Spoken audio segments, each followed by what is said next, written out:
The topic of the talk today is the prevalences of AI bias in adolescent hospitalization risk prediction.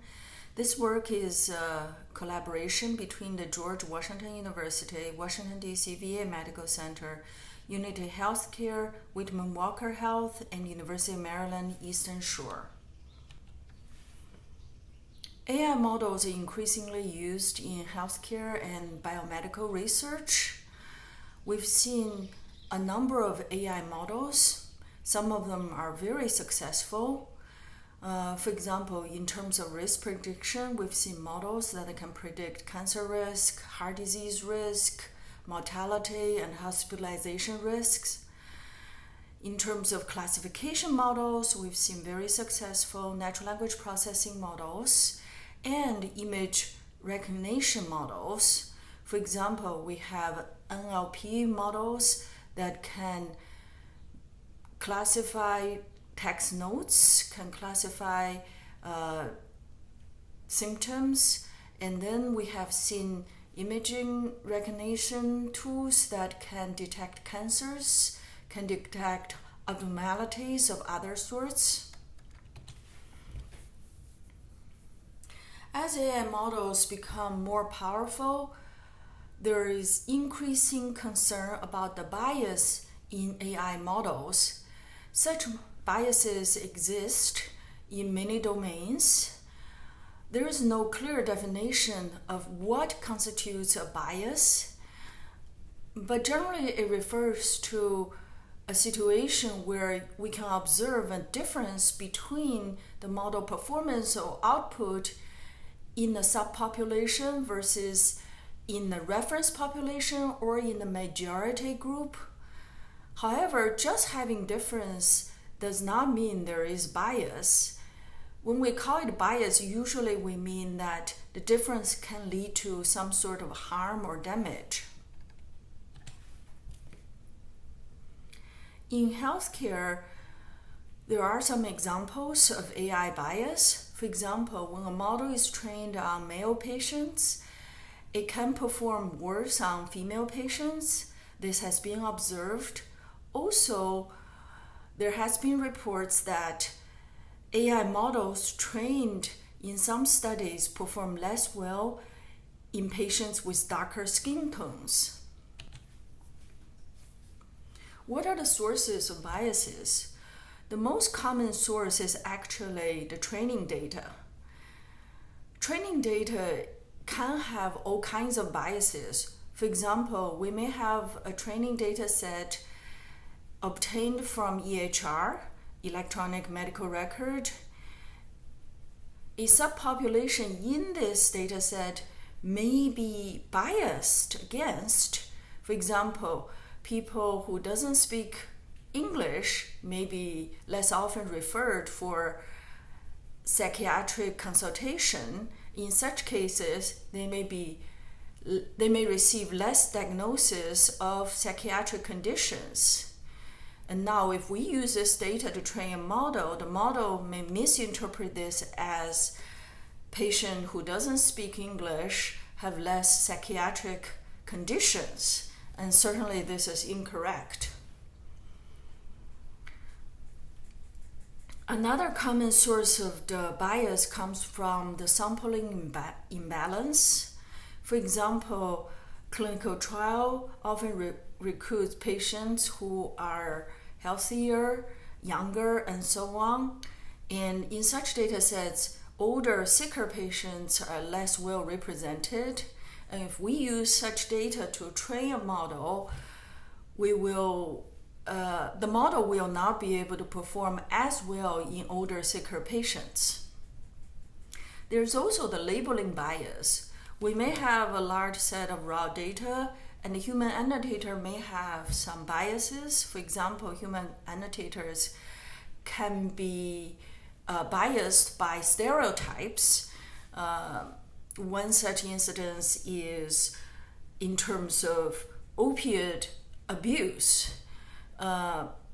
Human annotators may annotate such cases less well for, let's say, younger, older patients or for female patients these groups are less commonly associated with opiate abuse.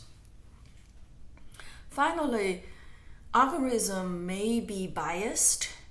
For example, some algorithms work better than others in terms of rare conditions. If we have an algorithm that works well only when the outcome is more common, and when we applied it to a situation where the outcome is a rare event, the algorithm may not perform as well. The use case we are talking about in this presentation is adolescent hospitalization. Adolescents are hospitalized at a rate of 2.8% because teenagers typically are healthier, so this is a rare event. And predicting hospitalization can help prevent severe health outcomes. In this study, we're interested in looking at when we try to predict adolescent hospitalization, does prediction performance differ in Black, White, Asian subgroups? We have used different modeling algorithms. We have used different sampling strategies. We have also used different training strategies. Specifically, we have trained models for the general population, and we have tried to train the model in minority groups.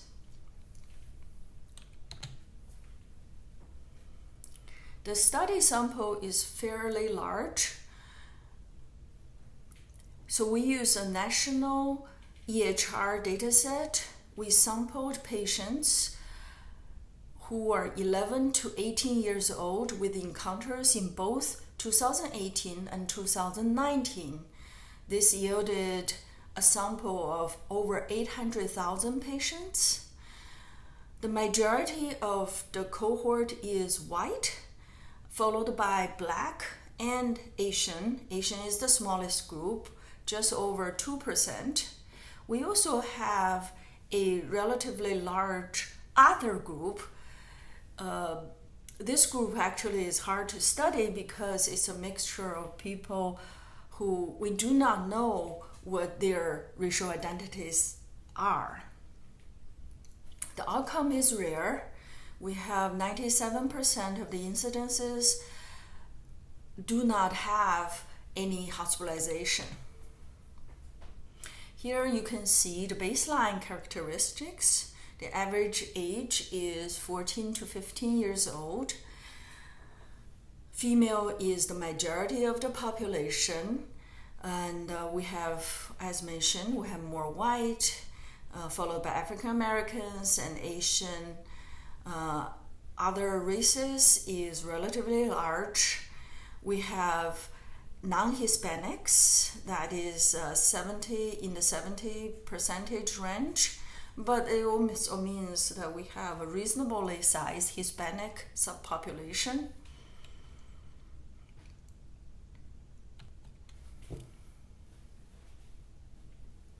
Because we have a rare event, hospitalization in teenagers is rare, we use two sampling techniques. One is downsampling, which is reducing the number of samples in the majority class to match the number in the minority class.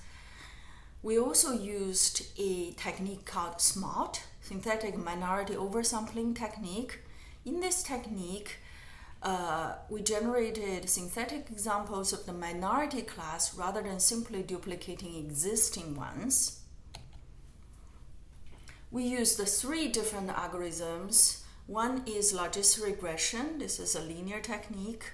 Another is neural network. Neural network is very popular these days because deep neural network is the basis of many AI algorithms that are popular today. We also use random forest. Random forest is a tree-based algorithm, it actually often has good performance as well.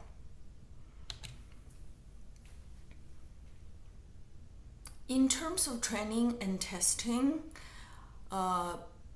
even though we used different sampling techniques, we reserved a test data set, same testing data set of 266,000 patients to test all models.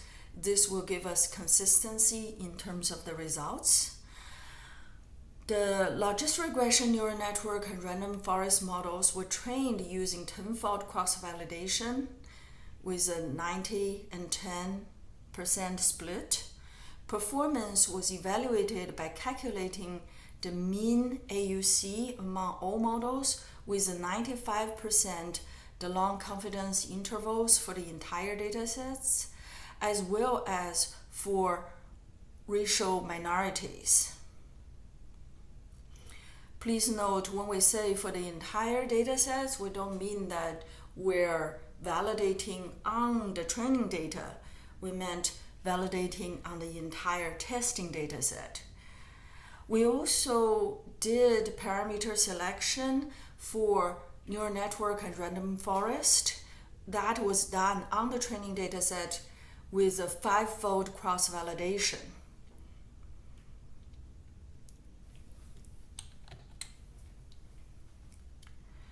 What we found is that the model performed well in predicting outcomes on Black patients, but performed less well for Asian patients comparing to the performance on white patients.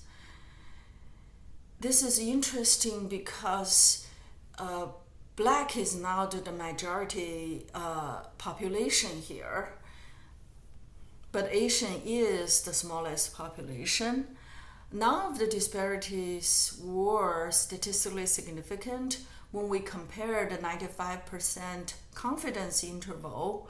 What this says is that we observe the bias in the mean performance, but there is a range that's large enough that's overlapping in terms of the subpopulations.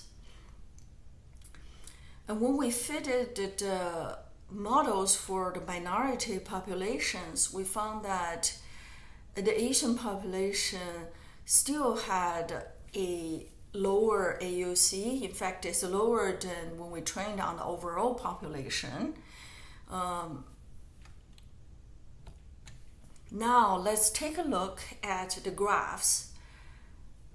As you can see here, regardless of the method, the training method we use, we can see that the downsampling method or the machine learning algorithms, we see a very consistent pattern. That is, all models perform the best on Black patients comparing to the white patients, and Asian consistently performed less well than the Black patients.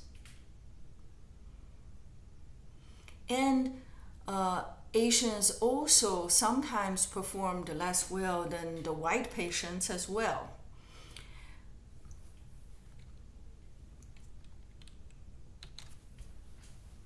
Here we can see that when we trained race-specific models, Asians still performed less well than Black, and both Black and Asian subpopulation models performed less well than their performance in terms of the training when we trained on the whole population.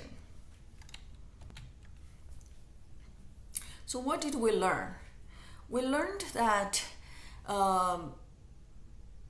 when we train these models, we do see AI bias. We see that AUC is the lowest for Asian, which is the smallest population. While it's tempting to explain the lower AUC by underrepresentation of Asians, we also note that AUC was higher for Black, which is still a smaller subpopulation than white. So So it's harder to explain the difference simply by underrepresentation. The race-specific models reached lower AUC.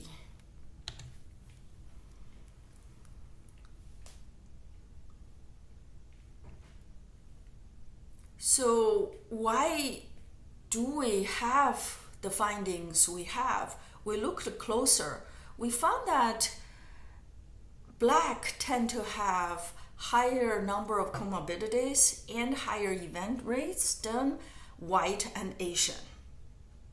And the prevalence of comorbidities and event rates in Asian are both lower.